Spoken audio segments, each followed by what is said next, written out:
குழந்தைங்களுக்கு அடிக்கடி உடம்பு சரியாம போறதுக்கு கொசுக்கடியுமே ஒரு பெரிய காரணங்க. எங்க வீட்டு பெட்ரூம்ல பாத்தீங்கன்னா மஸ்கிட்டோ நெட் ஒட்டி தான் இருக்கேன். பகல்ல இந்த மாதிரி விண்டோ க்ளோஸ் பண்ணுவோம், ஓப்பன் பண்ணுவோம் போது இந்த மாதிரி ஓப்பன் பண்ணி வெல்க்ரோ டேமேஜ் ஆயிடுச்சுங்க. அது வழியா கொசு வந்து நிறைய நைட்ல கடிக்க ஆரம்பிச்சிருச்சு. கதிர்குட்டியுமே நைட்லாம் எழுந்து எழுந்து அதனால அழ ஆரம்பிச்சிட்டான். அதுக்காக ஒரு குவாலிட்டியான மஸ்கிட்டோ நெட் வாங்கணும். அதுவும் சென்டர்ல ஜிப் இருக்க மாதிரி இருந்துச்சுன்னா நமக்கு ரொம்ப ஈஸியா இருக்குங்க. அதை ஓப்பன் பண்ணிட்டு விண்டோவை திறந்துக்கலாம், மூடிக்கலாம். அதுக்காக தான் ஆன்லைன்ல இருந்து ஆர்டர் பண்ணியிருந்தேன்.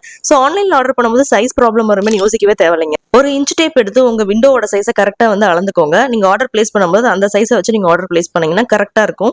பாருங்க, சென்டர்ல ஜிப் இருக்கிறதால நான் ஒரு தடவை விண்டோ ஓபன் பண்ணி க்ளோஸ் பண்றதுக்கு ரொம்ப ஈஸியா இருக்குங்க. இந்த மஸ்கிட்டோ நெட்ல பாத்தீங்கன்னா டியூவல் லாக் ஜிப் சிஸ்டம் கொடுத்திருக்காங்க. அதனால பாத்தீங்கன்னா இது வந்து அடிக்கடி ஃபெயிலியர் ஆகாது, டியூரபிளா இருக்கும், லாங் லாஸ்டிங்காவும் இருக்கும். So extra protection. எங்க வீட்டுல ஆல்ரெடி நான் பிளாக் கலர் ஒட்டி இருந்ததால அந்த வெல்க்ரோ மேலேயே ஒட்டிட்டேன். நீங்க புதுசா ஒட்டுறதா இருந்துச்சுன்னா நீங்க அந்த வெல்க்ரோ ரோல் கொடுத்திருப்பாங்க பாத்தீங்களா, அதை ஓபன் பண்ணி அழகா ஒட்டிட்டு அதுக்கு மேல இந்த மஸ்கிட்டோ நெட் ஒட்டிடலாம். இதை நீங்க ரிமூவ் பண்ணிட்டு வாஷ் பண்ணி ட்ரை பண்ணி திருப்பியுமே யூஸ் பண்ணலாங்க. இது 4 கலர்ஸ்ல இருக்கு, பிளாக், ஒயிட், எல்லோ, கிரே. இந்த மஸ்கிட்டோ நெட் Flipkart, Amazon அவங்களோட வாட்ஸ்அப்லயுமே நீங்க ஆர்டர் பிளேஸ் பண்ணிக்கலாம். உங்களுக்கு இந்த மஸ்கிட்டோ நெட் வேணும்னா என்ன ஃபாலோ பண்ணிட்டு லிங்க்னு கமெண்ட் பண்ணுங்க. தேங்க்யூ.